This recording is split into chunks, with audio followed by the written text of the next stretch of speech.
Hey, hello, Minh. Can you hear me? Hello. Hello. Okay, can you hear me? Yes, I can. Okay, so can you hear the noise of the fans that is coming into the microphone? Mm, Not really. Not really. So is this volume okay? Yeah, it's okay. Okay, and the sound quality is good, right? Yes. Okay, thank you so much. Okay, so how are you today? I'm okay. You're okay. You sound a little bit tired and like unhappy though. What happened? Now I just woke up recently. Oh, you just woke up from your like afternoon nap? Yes. Okay, okay. Right. So the new school year has started. How has it been? The new Now school year has started. How I'm has it been? trying. Yeah, I'm trying to be like to be to adapt with new schedule because after 3 months stay at home. Okay, can you say it again? I am trying to adapt to the new schedule. One more time. uh, I'm trying to adapt to the new schedule. Okay, after 3 months of summer or like Uh, after 3 months of as we staying have at home. some after 3 months of staying at home. Okay, remember, always remember to add either a noun or a verb ing after of, okay? Of, okay? Of cộng với noun hoặc cộng với verb ing được chưa? Yes. Okay, so has there been anything exciting at all at school? No, nothing. No, nothing. Not even Yeah. like a celebration or nothing like a test or something. Yeah. Like our class forgot to celebrate the like trung thu mẹ quên mất Ah, mua Mid trồng Autumn mẹ trồng Festival. yeah yeah well our class forgot to celebrate uh, Mid Autumn Festival. Okay, it's not autumn, it's autumn. Can you say it again? Au- Autumn. Okay, right. It happens. Okay, it happens because Mid Autumn Festival was yesterday, right? Was yesterday. So, Yes. like you don't go to school on Saturdays. Am I right? Yes. No, no. We go to school on yesterday. Okay, no, On you Saturday. okay, you have classes on Saturday. Okay, I see, I see. So, well, that's unfortunate. That's unfortunate because yesterday was okay, let's see. Yesterday was Mid Autumn Festival. I was so busy so that I didn't realize it was Mid Autumn Festival yesterday. So I had some classes, but I didn't let them celebrate anything. I didn't let the students celebrate anything.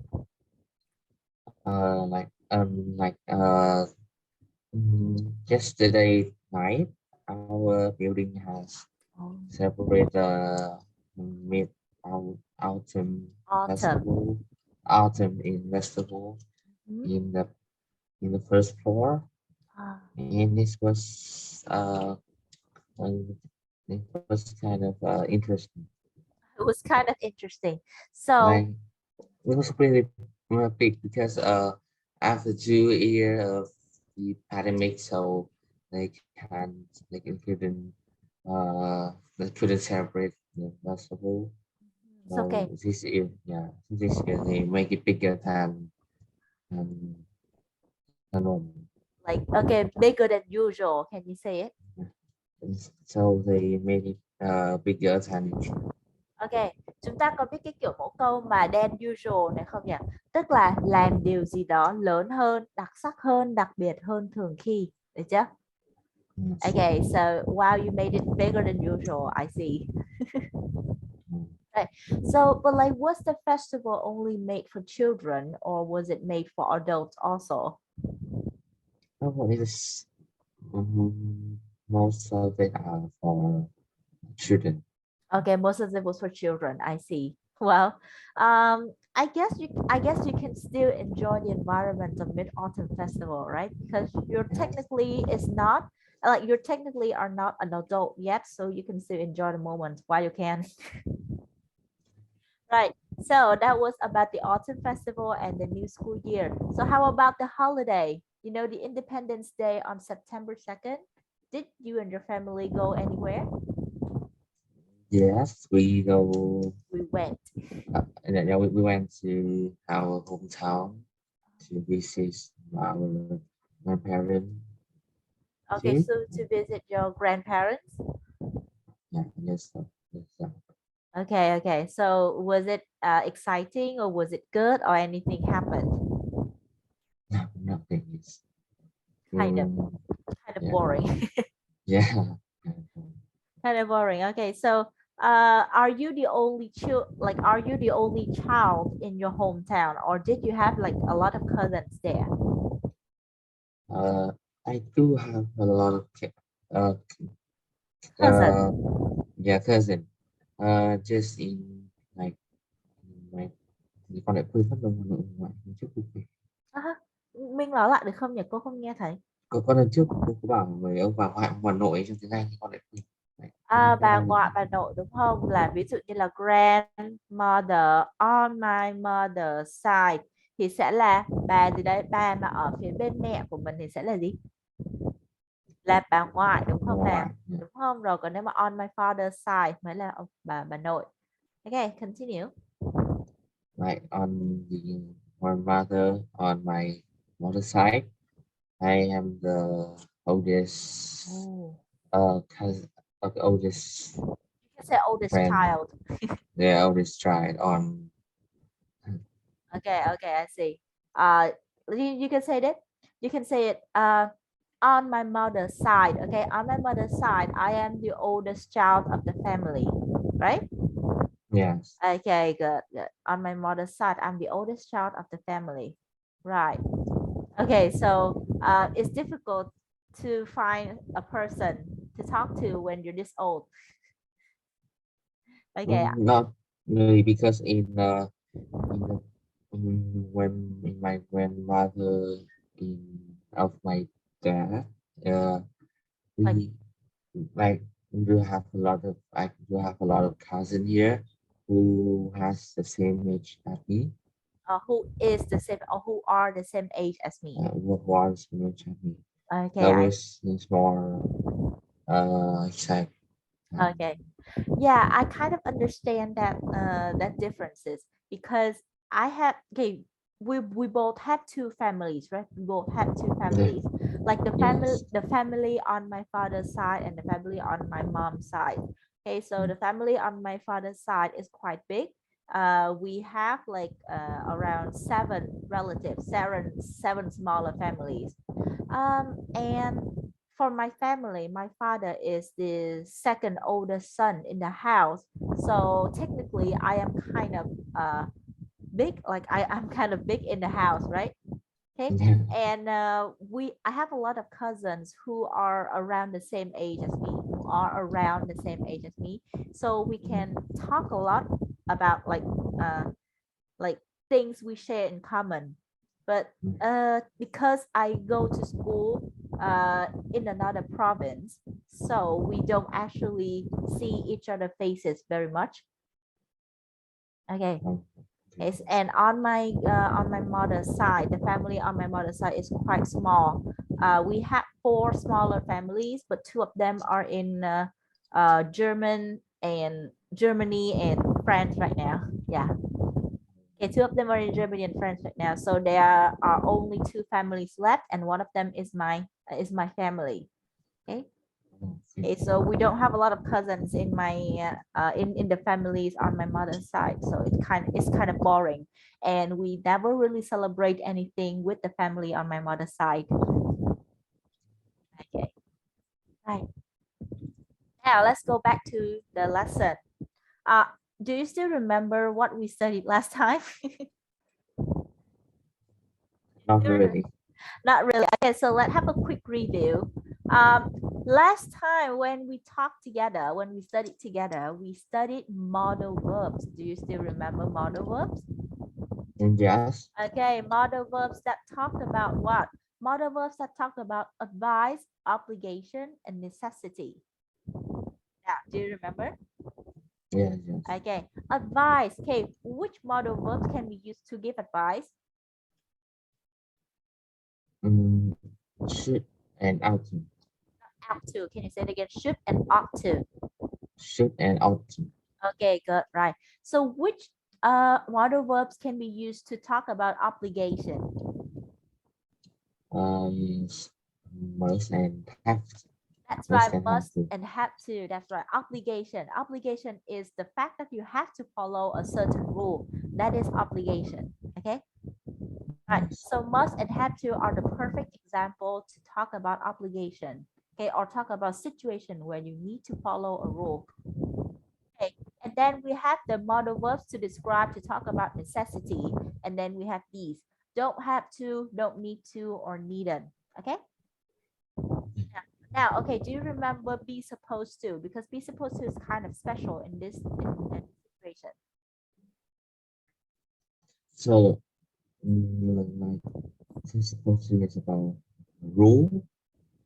Right, it's It's about about rule, more rule. like common rule that people expect you to follow without saying anything. Okay? Yes. So for example, at school you have like 5 điều bác Hồ dạy, right? Yes. Okay, so like the teachers expect you to follow 5 điều bác Hồ dạy, right? And Yes. it has become something that it has become an unspoken rule. It has become an unspoken rule already. So whenever you arrive at school, the teacher expect you to act like a good student, wear uniform, help others, like follow the instruction of the teacher, right? And I can say that you're supposed to follow 5 điều bác Hồ dạy. Okay, understood? Yes. Okay, so when we talk about an unspoken rule, meaning the rule that nobody mentioned at all, okay, it is you can use be supposed to talk about it. Got it? Yes. Okay, and then we have other stuff like this, right? Possibility, probability, and certainty. Okay, so these set of modal verbs are used to describe the possibility in the future or the probability that something is going to happen. Okay, get the possibility of something that is going to happen, right? Probability and certainty is kind of different here because probability is that you are sure something is going to happen or not. Okay. The probability và certainty nó sẽ ngang hàng với nhau, nó khác hẳn với possibility. Possibility giống như là mình đưa ra một dự đoán, còn chắc hay không thì mình không đề cập. Còn probability và certainty thì nó cụ thể hơn là dự đoán của mình có chắc chắn hay không. Okay. Right. So in this situation, you have the set of modal verbs like this: may, might, and could to describe possibility. Should to talk about probability or possibility. Both are correct. And must. Must here is used for possibility, right? Because you are not talking about obligation. You're talking about your guesses. Chúng ta đang nói về những cái suy đoán của chúng ta. Your speculation. Right. Can't, be able to, can and could. Okay. Cái chữ can't và cái be able to này không có câu hỏi dạy rồi. Với can't thì là đối với những điều mà chúng ta không thể tin được rằng nó sẽ có thể xảy ra. Được chưa? Ok, rồi. Right now, I want you to do some homework. Oh, it's not homework, more like exercises. Sorry, I mistook the two words so often. Great. Right. Not this one because it's quite easy. I want you to do the next one. Okay. Here, choose the best verb form to complete the sentences. Okay, so this exercise focuses on the uses of modal verbs that mostly talk about probability, possibility, and certainty. Okay, right. Okay. I hope you can finish it.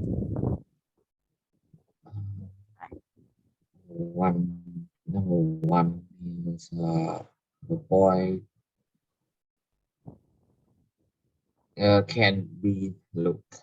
Okay, the boy Uh, can't be looked. He's got blonde hair and looks is dark. Very good. So Can you try and explain this to me? Because you got the correct answer. I would like to hear your explanation. Well, in the second phrase, they say that uh, the boy that the boy has the blonde hair, but look is look hair is dark, so they are not uh, they are not the same. Okay, they're not the same person. Okay, so Yes. I understand what you're trying to do here, but I need you to focus on the three situations that each modal verb is used. Okay, okay, try listen to my explanation. We use can't here because can't is used to describe a situation where we don't believe something is happening. Okay, when we don't believe in something. Okay, and we are sure that is not the truth. Đúng không? Chúng ta không tin vào điều gì đó và chúng ta cam đoan đảm bảo rằng cái điều đó hoàn toàn không phải sự thật. Được chưa nào? Rồi. Yes. Next, and then we have must. Must and might are the modal verbs used specifically for possibility and probability. Được chưa? Là hai cái động từ hiếm khuyết dùng để nói lên những trường hợp mà suy đoán, dự đoán, chứ không phải là khẳng định 100% là đây không phải là lúc. Được chưa? Okay, do you understand? Yes, yes. Okay, thank you. Next, to the weather. Hmm. Okay, this one is kind of difficult. This one kind of difficult. Right? I expect a mistake Why the here. should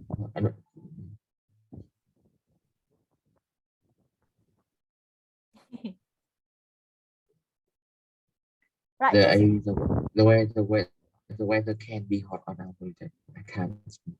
okay, the weather can be hot on our holiday. I can't wait. Okay, so the difference between should and can here is that should is what you expect to happen. Okay, and can is more like 50-50. It can be hot or it can't be. Yeah. Đối với cái chữ can và chữ should ở đây thì chữ can nó sẽ mang cái nghĩa là có thể thôi, chỉ là điều có thể, được chưa nào? Còn should thì ở đây giống như là thời tiết có lẽ sẽ rất nóng ở trong cái ngày nghỉ của chúng ta, được chưa? Và đây là điều mà chúng ta Yes. expect nó sẽ xảy ra rồi. Đọc lên nào. The weather should be hot on our holiday. Đó, đây là điều mà chúng ta expect nó sẽ xảy ra. The weather can be hot on our holiday. Là cái điều này có thể xảy ra nhưng mà không chắc chắn. Được chưa? Được chưa? Yes. Okay, a little bit difficult to grasp right now. Bear with me. Number 3, I Be able to help you after I finish eating lunch. Okay, that is a good one. I'll be able to help you after I finish eating lunch. This is easy, right? Yeah. Okay, right. No question asked. Number 4, be careful. Some Indian dishes. Can be very hot. Okay, this one is easy too. Good. Number 5, you.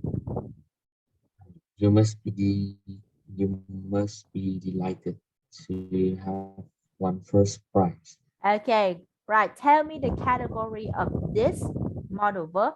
Is it used to talk about obligation, or necessity, or advice, or possibility, probability, and certainty? Which one? Certainty. Certainty. Certainty. I think it belongs to the category of right. Okay, right. Probability and certainty. Good. Good. Very good. Right. And then might, could. They are what category? What category of might and could? Mine is just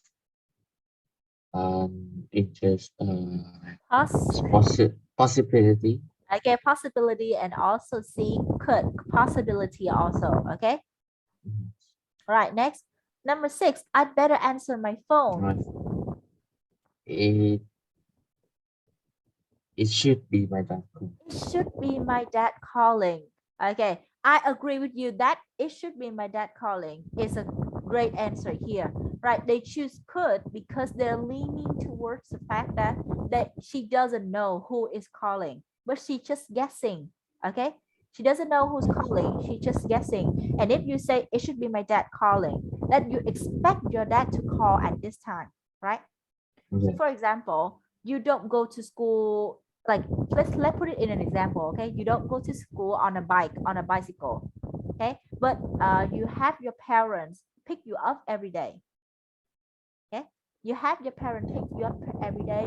So at around 5 p.m. you expect your parents to call you and say that, hey, we're here, we're in front of the gate, just come out please. Okay, and when you're talking to your friend around 5 p.m., you hear your phone ringing and you say, oh, I should be listening to this call right now. It could be my dad. It should be my dad calling. Right. You expect and you know for the fact that he will call you around this time. Oh, Right. So when I say, oh, it could be my dad calling, I don't know who it is. I just think it might be or it could be my dad. So I put like ring out the phone. oh, Understood? yeah, yes. Okay. Right. Okay, this is I'm not sure. This is my mistake here. Sorry, I'm not sure, but it It, I think it must be busy in town because the sales are on. it must be busy in town because the sales are on. Okay, I agree with you. Must is a good answer here. Must is a good and acceptable answer here. But they choose might because they are not very sure. Okay? Được chưa? Might, can và must trong trường hợp này thì cô thấy là cái nào cũng có khả năng xài được, đúng không? Đó. Với might thì chúng ta biết như thế nào là với might thì hoàn toàn không có căn cứ gì hết, chỉ là đưa ra dự đoán thôi, được chưa? Nhưng mà cũng đâu đúng, nhà đây có cái căn cứ rồi. Excuse me, something, someone is talking there. Okay. Think it's your mom.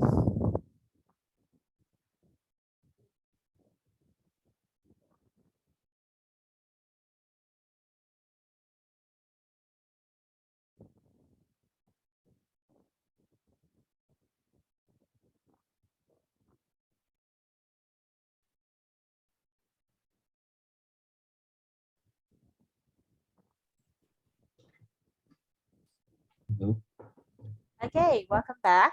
Was it your mom? no, it's my brother. Okay, I see. Right. Okay, so I want to say it again. Might here is about possibility that, right? Chuyện gì đó có thể xảy ra nhưng chúng ta không chắc. Được chưa nào? Không bàn đến căn cứ hay không, nhưng mà chúng ta bảo là chuyện này có thể xảy ra hay không thì chúng ta hoàn toàn không biết. Được chưa nào? Yeah. Yes. Oh, okay. Right. So this number 7 is kind of difficult to understand here.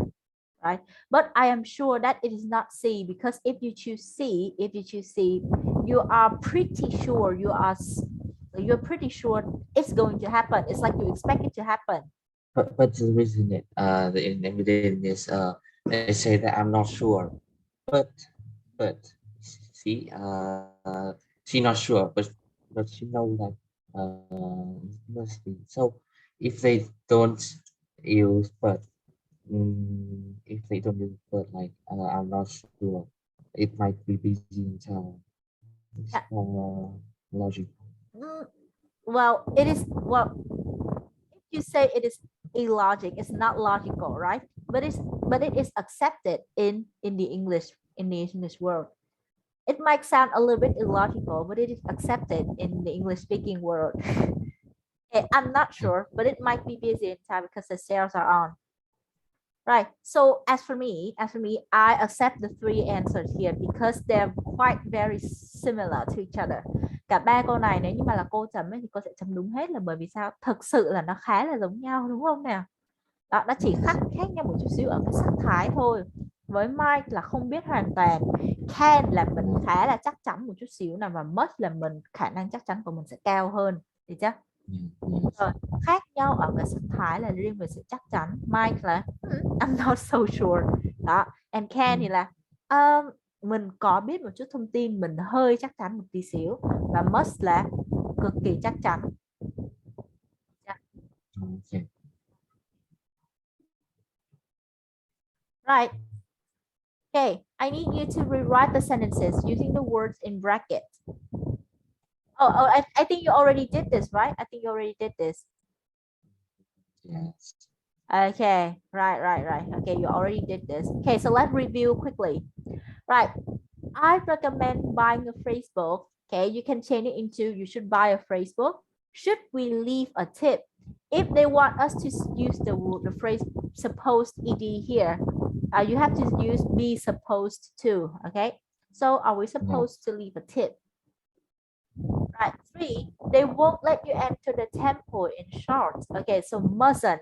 Mustn't here is the modal verb that is used to talk about prohibited action, nói về những cái hành động bị cấm đoán. Rồi. It doesn't matter if you don't speak English. Chỗ này thì đơn giản là không cần thiết. Rồi, shouldn't, đừng nên làm gì đó. There's a chance it will rain while we're away. Rồi, là có một cái cơ sở, có một cái gì đó. À, tình huống rất là nhỏ đúng không? Là trời có thể mưa. Okay, we already studied about this part. Okay.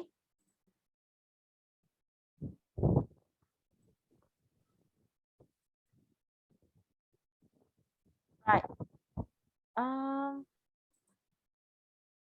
Let's see. I think we already talked about this. Do you still remember? Yes. Must have, couldn't have, and should have. Okay, must have, shouldn't have, or could have. Rồi vậy thì chúng nó là những cái gì? Chúng nó là modal verbs in the past. So when you want to make a deduction or make a speculation about what had already happened before, you use those kinds of modal verbs for me. Okay? Yes. Right. Okay. Thank you so much. Rồi. Okay, we already did this. Right.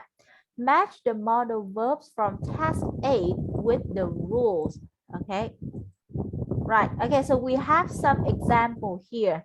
I need you to match each example with a single rule. Okay, from A, B, C, D, E. Okay, these are the rules that ask you to like these are the rules you need to follow when you want to use modal verbs in the past. And I need you to do what? Match each example here with one rule. Okay, so for the first sentence, you have the sentence, I shouldn't have gone without reading about the custom. Okay, and then you see that which part of the sentence is the modal verb in the past. Trong câu thì thành phần nào đang là modal verb của quá khứ nha Minh nhỉ? Shouldn't have gone. Đúng rồi, shouldn't have gone. Để cho vậy thì chúng ta xem cái quy luật cho cô. Xem quy luật từ A, B, C, D, E ở đây nó nhắc đến shouldn't have gone ở quy luật nào?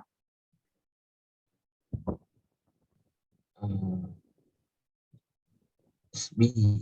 Okay, right. B mentions about shouldn't have to or shouldn't have gone, sorry. Okay, we use should or shouldn't have or ought not to have to say what the right or wrong way to behave was. Được chưa nào? Vậy thì hiểu cái này như thế nào? Rằng shouldn't have gone hay là shouldn't have cộng với verb A sẽ là những cái modal verbs hỗ trợ mình trong việc nói lên là trong quá khứ đáng lẽ ra bạn không nên làm việc này bởi vì nó sai, đúng không? Okay. Right. My math is a little laggy, so oh, this is not good. Okay, right. 1B, very good. So number 2, I really ought to have been better prepared. Which rule? A. A. Just okay. No, Look at rule A. A is B now. Okay, it's also B, right? Because in B they mentioned about ought to, right? They mentioned ought to. And then please remember, when they use should have, shouldn't have, or ought to have, it means that they're talking about the situation in the past that was right or wrong. Okay. a situation in the past that was right or wrong, or like it was the right thing to do or it was the wrong thing to do. Vậy thì trong trường hợp này chúng ta hiểu như thế nào? I really ought to have been better prepared, đây là đáng lý ra tôi nên chuẩn bị tâm thế tốt hơn. Đó. Vậy thì cái việc mà không chuẩn bị tâm thế tốt hơn thì nó là một việc như thế nào? Một việc xấu, một việc không nên làm, đúng không nào? Đó. Yes. Ok. 3. I might not have embarrassed myself so badly.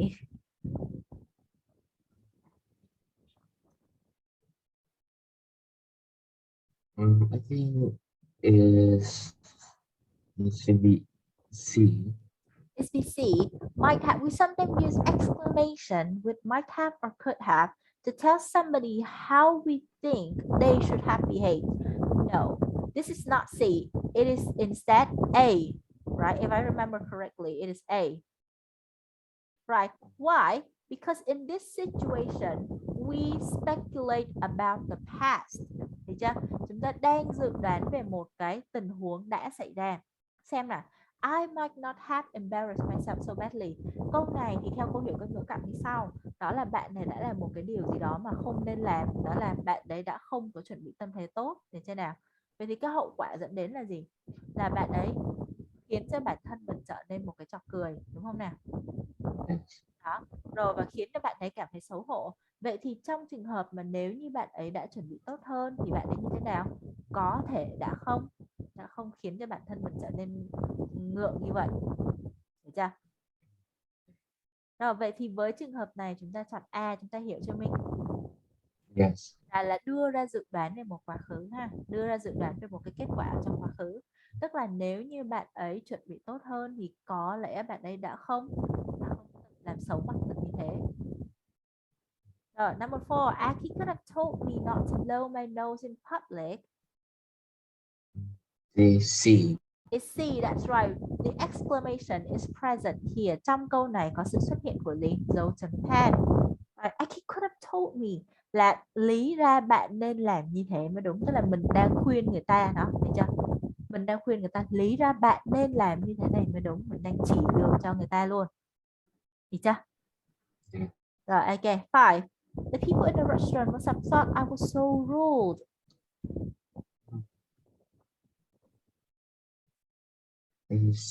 Must be D. Okay, it's right. D là logical deduction, tức là sao? Là suy đoán có căn cứ, được chưa? Suy đoán có căn cứ bởi vì cái hành động này của bạn ấy là blow my nose in public, tức là hỉ mũi ở ngoài công cộng, ở nơi công cộng. Đó, vậy thì điều đó sẽ vô tình thu hút ánh nhìn từ các cái vị khách khác. Và các cái vị khách khác thì có thể đã nghĩ như thế nào? Có thể đã nghĩ rằng bạn ấy thật là vô duyên, đúng không? Right, 6.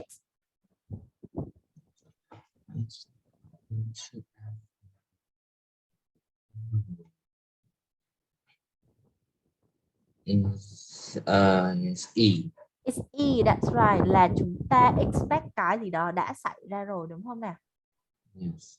Rồi, ok, vậy thì kết hợp với những cái câu ví dụ về những cái quy luật khi sử dụng là động từ khiếm khuyết ở thì quá khứ, chúng ta hiểu hơn chưa? Yes. Ok, right, thank you. Right, now. Okay, so I have some exercises for you here. Okay, if you do this, you have to choose either A or B. Thì cho chúng ta sẽ phải chọn đáp án A hoặc đáp án B. Và trong đáp án A là B là gì? Là nửa cuối của cái câu mà đang khuyết thiếu này. Rồi, okay, so Pete isn't here. He can and he can't have only. Okay, we are sure, đúng không? Chỗ này thì can't have got là chúng ta khá là chắc chắn. Okay, good. Number 2, my parents are very happy.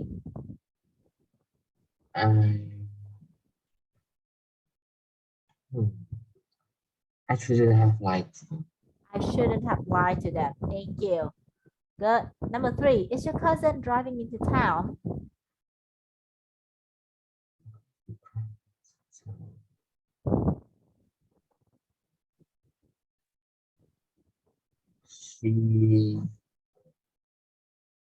She could have offered us a lift. Okay, could. That's right. Câu này có nghĩa là gì? Em họ của bạn đang lái xe vô trong thành phố hả? Trời ơi, đáng lý ra là nó có thể đã cho mình đi nhờ được rồi. đúng không? Vậy thì could have cộng verb 3 là một cái tình huống là ai đó đã có thể làm gì và chúng ta hiện tại đang than phiền về cái hành động đó trong quá khứ, hiểu chưa?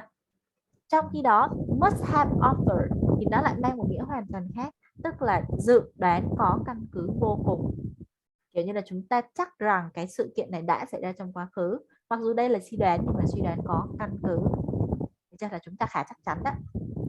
Rồi number 4, the concert. The concert hasn't started yet.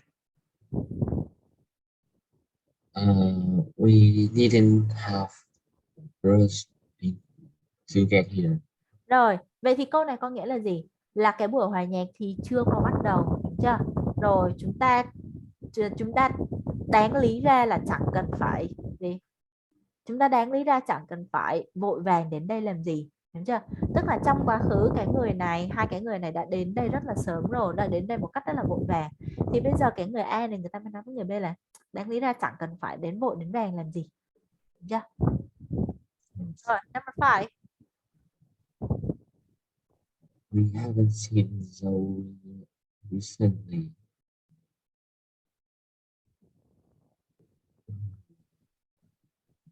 She must have gone on holiday.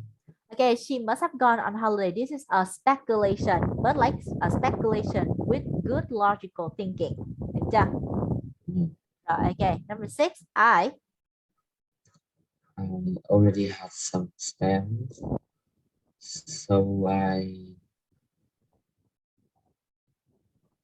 didn't need to buy any. That's perfect. Didn't need to buy anything. Good. Right, number 7. If you sent her a text earlier, she should have read it by now. She should have read it by now. Can you And then I repeat? have read it. She should have read it by now. Okay, she should have read it right now. Good. Right. Okay, trong tình huống này thì rất là dễ thôi. Should have read là chúng ta expect chuyện gì đó đã xảy ra rồi, đúng không nào? Yes. Rồi, ok, tiếp. Must have thì sẽ là suy đoán có căn cứ, còn should have cộng với verb 3 là chúng ta expect chuyện đó đã xảy ra rồi. Đó, bắt đầu hình thành đây là cái sự khác biệt giữa từng cặp rồi, đúng không? Yes. Ok, number 8. Why is the cafe closed? It was supposed to have opened by now. It was supposed to have opened by now, tức là đến thời điểm này đáng lẽ ra nó đã được mở cửa rồi, chính xác. Right, very good. Okay, any other question, Minh? No. No, not really. Okay, I hope that you are pretty sure of this part here because it can be very useful when you want to apply this knowledge into your speaking. Okay, right. So, do you have any question in regards of the IELTS writing part? No. I think next week I will have pretty much writing exam. Oh, a So writing I exam. so so I can not an exam, just a homework, but I will like send it to you and we can check it together next month. Okay, thank you. Right. So, if you have any questions, tell me. So, right. So, what score did you have on your first writing exam? Cái bài kiểm tra vừa rồi là chúng ta được bao nhiêu điểm về phần writing nhỉ? Let me check it. Because I remember correctly that I gave you 5, right? 5 or 5.5. I have, yeah, you were right. I have 5.5 writing. My Okay. speaking is 6, my reading is 6, and my listening is 5.5. Okay, so you need to practice more. But now that you are getting used to the IELTS format, it's going to be easier for you to recognize what skills you need to have in order to get higher score, right? Yes. Okay. Especially for writing, that is something very difficult. That is something very difficult. You need to get used to all the types of question first and how you're going to divide the paragraphs. Chúng ta sẽ cần phải học cách mà nhận diện dạng câu hỏi, chia đoạn làm sao, rồi chúng ta viết từng đoạn với nội dung như thế nào phù hợp với dàn bài. Được chưa? Yes. Okay, thank you so much. Rồi, okay, needn't have or didn't need to. Rồi quay lại nào, với didn't have và với needn't have và didn't need to thì chúng ta thấy có sự gì khác biệt ở đấy? Uh, Rồi, về cái ý mà trong tiếng Việt ấy, thì nó sẽ mang nghĩa khá là giống nhau. Đó là không cần làm cái gì đó. Tuy nhiên, với didn't need to hay là với didn't have với didn't have nó sẽ là một cái hành động trong quá khứ chúng ta đã hoàn tất nó rồi. Và người ta cho rằng cái hành động đó như thế nào là không cần thiết. Được chưa? yes, yes. Rồi, ok. Và didn't need to thì là như thế nào? Không cần phải làm, đơn giản thế thôi. Rồi, didn't to plus infinity to say that an action was unnecessary whether or not it was done. Chỉ đơn giản là không cần thiết, nó làm xong hay không thì không cần quan tâm. Được chưa nào? Yes. Ok. Vậy thì câu này, the bus stopped nearby so I didn't have to walk far. Rồi, the bus stopped nearby so I didn't have walked far.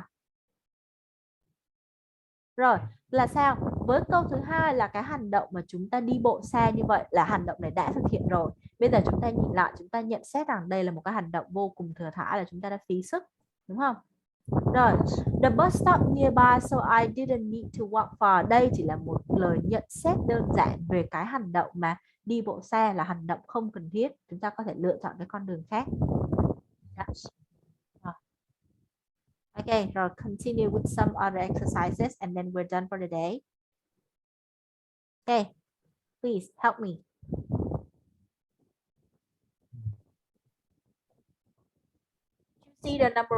Choose either on the left or on the right for each sentence. Number one, left or right? I think is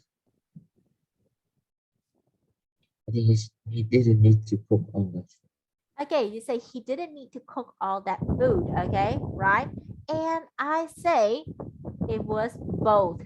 It was both, right? It was both because he didn't need to cook all that food. It was just some of our common. Right? Đây chỉ là một cái lời nhận xét của chúng ta về cái hành động anh ấy đã làm thôi. Được chưa? Rồi còn với cái needn't have cook thì trên thực tế cái hành động mà anh ấy đã nấu ra một đống đồ ăn đấy là một cái hành động vô cùng thừa thãi. Bởi vì sao? Chả có mấy khách xuất hiện cả. Đúng chưa nào? Both are correct. Yes. Right, number two, left or right?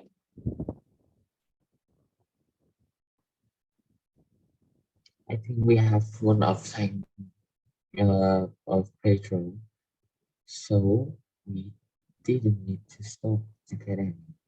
Didn't need to stop. Okay, that was perfect. Được chưa? Vậy thì nếu như trong trường hợp mà chúng ta chọn cái vế thứ hai là vế bên phải là needn't have stopped to get any, là đáng lẽ ra không nên dừng lại, đúng nào? Đáng lẽ ra không nên dừng lại bởi vì đó là một cái hành động thừa thãi. Bởi vì sao? Mình còn đầy xăng trong bình mà. Đó. Vậy thì cái câu này nó sẽ hơi vô lý, kiểu như là nó illogical, it's not very logical in real life, đúng không? Yeah. Đã xăng đầy bình rồi mà chúng ta còn dừng lại để đổ thêm nữa thì nó thực sự là một cái sự lãng phí. Rồi, vậy nên cái việc mà didn't need to stop chỉ là một cái lời nhận xét là chúng ta không cần phải, được chưa? Đánh giá cái việc này là không cần phải làm. Rồi, trong khi đó là cái việc mà needn't have stop này nó đã nhấn mạnh rằng việc này đã thực hiện rồi và đó là một việc làm ngu ngốc, khá là thừa thãi. Rồi, number three. The hotel provide towels, so I. Is it left, right, or both?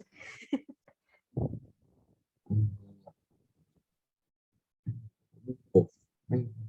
Maybe both, right? Maybe both. And you are right. It was both. Both were correct. Both were acceptable, right? Because it didn't create any contradictory. It didn't create any contradiction.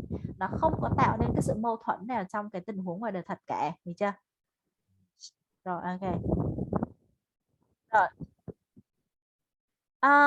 Number four. Left or right or both?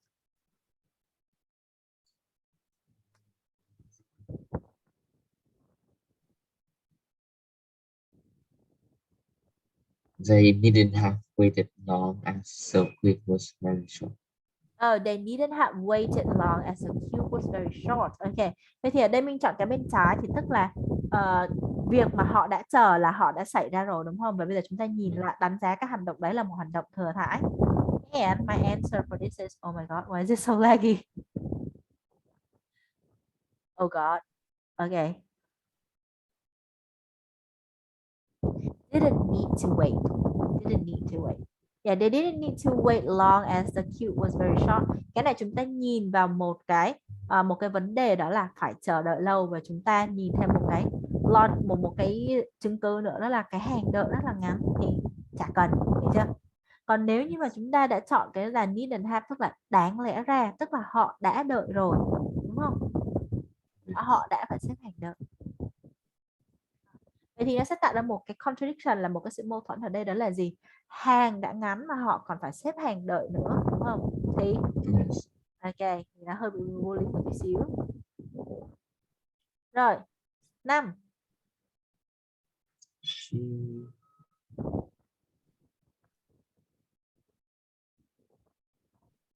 Trong này sẽ có một đáp án cực kỳ vô lý nên cẩn thận với cô nha. She didn't need to pay for the meal as it was free. That's right, đúng rồi, chính xác. She didn't need to pay for the meal. Bởi vì sự thật là cái bữa ăn đó miễn phí nên cô ta không cần phải trả tiền. Chúng ta nhận xét cái việc trả tiền đó là như vậy, đúng không? Chúng ta nhận xét cái việc trả tiền là như vậy, không cần trả bởi vì nó miễn phí mà. Còn cái việc mà needn't have paid tức là trong quá khứ đã trả rồi, và bây giờ chúng ta nhìn lại cái hành động mà đã trả tiền cho một bữa ăn miễn phí của cô ấy, thì chúng ta thấy đây là một cái việc làm thừa thãi hết sức mâu thuẫn. Tuy nhiên ngoài đời thực thì nó tạo nên một cái gì, một cái sự mâu thuẫn, đó là đã miễn phí rồi còn phải trả tiền nữa, đúng không? Rất là mâu thuẫn nên chúng ta không xài needn't have paid ở đây được. Rồi, ok. Is it a lot easier than you expect or a lot harder than you expect? No, because I haven't seen the didn't have phrase frequently. Okay, right. English is a very complicated language. It is not as simple as Vietnamese. Okay, so whenever you want to do something, try to relate that problem to real life. Chúng ta cần phải đảm bảo rằng cái vấn đề đó ở thực tế nó có hợp lý hay không đã, được chưa? Rồi, ngoài cái việc là chúng ta xem xét ngữ pháp có đúng hay chưa, từ vựng có đúng hay chưa, chúng ta còn phải coi là cái tính thực tế nó có tính hợp lý, nó có đó không đã, rồi sau đó chúng ta mới tiếp tục. Rồi, đặc biệt là trong writing, khi mà chúng ta đã đặt bút xuống viết rồi thì luôn phải đảm bảo rằng là trong cái quá trình mà đọc lại cái bài văn, đọc lại cái câu mà chúng ta vừa viết là chúng ta phải đảm bảo đó ok đã, ok về tất cả các mặt, và sau đó là mới biết tiếp được. Yeah. Okay, thank you so much for coming here today. It's late now, so I guess you should go. Right. See you later. Bye. See you next week. Bye.